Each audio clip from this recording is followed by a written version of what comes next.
আল্লাহ বলেন ইয়া আইয়ুহাল্লাযীনা আমানু, হে মুমিনগণ, ইত্তাকুল্লাহ, তোমরা আল্লাহকে ভয় করো, ওয়া যারু মা বাকিয়া মিনার রিবা, সুদগুলো ছেড়ে দাও, সুদের অবশিষ্ট অংশগুলো ছেড়ে দাও, ইন কুনতুম মুমিনিন, যদি প্রকৃত অর্থে মুমিন হয়ে থাকো, ওয়া ইল্লাম তাফআলু, যদি তোমরা এই কাজটা না করো, অর্থাৎ সুদ না ছেড়ে দাও, ওয়া ইল্লাম তাফআলু, যদি তোমরা সুদ না ছাড়ো, কে বলছেন?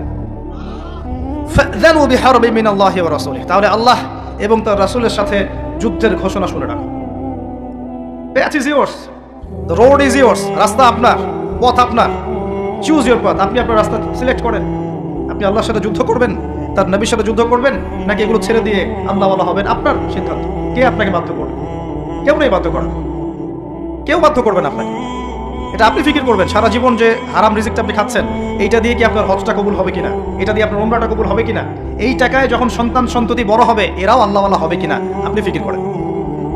আপনি চিন্তা করেন যে নবী মুহাম্মদ সাল্লাল্লাহু আলাইহি ওয়াসাল্লাম জেনা শব্দটা মুখ থেকে বলতেও লজ্জা পেতেন, জানেন?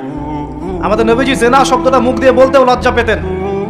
একজন সাহাবী এসেছেন, এসে বলেছেন যে আমি অন্যায় করেছি ইয়া রাসূলুল্লাহ, আমি অন্যায় করেছি ইয়া রাসূলুল্লাহ, আমাকে পবিত্র করুন, দুনিয়াতে আমাকে শাস্তি দিয়ে দিন, পরকালে আমাকে কোনো শাস্তি দিয়েন না। নবীজি মুখ ফিরিয়ে নেন, একবার ডানে একবার বামে মুখ ফিরিয়ে নেন, তার কথা যেন তিনি শুনছেন না। বলছেন বাসায় যাও, বাসায় গিয়ে ক্ষমা চাও, আল্লাহ মাফ করে দিবেন। কিন্তু সেই ব্যক্তি নাছরবান্দা, না আমাকে পবিত্র করেন, আমি অন্যায় করেছি, হুদুদ কায়েম করেন। তখন নবীজি বাধ্য হয়ে বলছেন আবিকা মাজনুন, তুমি কি পাগল? তখন সেই ব্যক্তি বলছেন না ইয়া রাসূলুল্লাহ, আমি পাগল নই, আমি অন্যায় করেছি, আমাকে পবিত্র করেন। কি কি তাড়না, যাতে আল্লাহর কাছে তাকে পরকালে শাস্তি পেতে না হয়, দুনিয়াতে শাস্তি দিয়ে দেন। কি তাড়না! এরকম মানুষ আছে এখন? চিন্তা করেন। তখন নবীজি বলছেন, এই কথাটা শোনেন, নবী সাল্লাল্লাহু আলাইহি ওয়াসাল্লাম বলছেন, তুমি কি করেছো? তুমি কি এমন কাজ করেছো? লিসেন, তুমি কি এমন কাজ করেছো? সুরমা দানি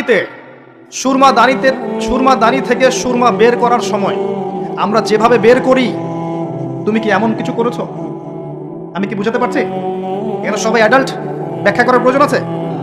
সুরমা দানি থেকে সুরমা বের করার জন্য আমরা যা করি, তুমি কি তেমন কিছু করেছো? খেয়াল করে দেখেন, প্রিয় নবী সাল্লাল্লাহু আলাইহি ওয়াসাল্লাম মুখে জিনা শব্দটা বলছেনও না, বলতেও চাচ্ছেন না। তিনি এত উচ্চ মানের ভদ্র মানুষ, সুবহানাল্লাহ, সাল্লাল্লাহু আলাইহি ওয়াসাল্লাম। সেই নবীর একটা কথা আপনাকে শোনাই। সেই নবীজি বলেছেন সহিহ বুখারীর হাদিসে যে সুদের পাপের ৭৩টা শাখা আছে, যার সবচেয়ে নিম্ন শাখা নিজের মায়ের সাথে জিনা করা। আমি কিভাবে আপনাকে বুঝাবো যে এটা তিনি কত বড় পাপ করেছেন? কাদের জন্য? স্ত্রীর জন্য খাচ্ছেন, সন্তানের জন্য খাচ্ছেন, পরবর্তী প্রজন্ম মানুষ করার জন্য।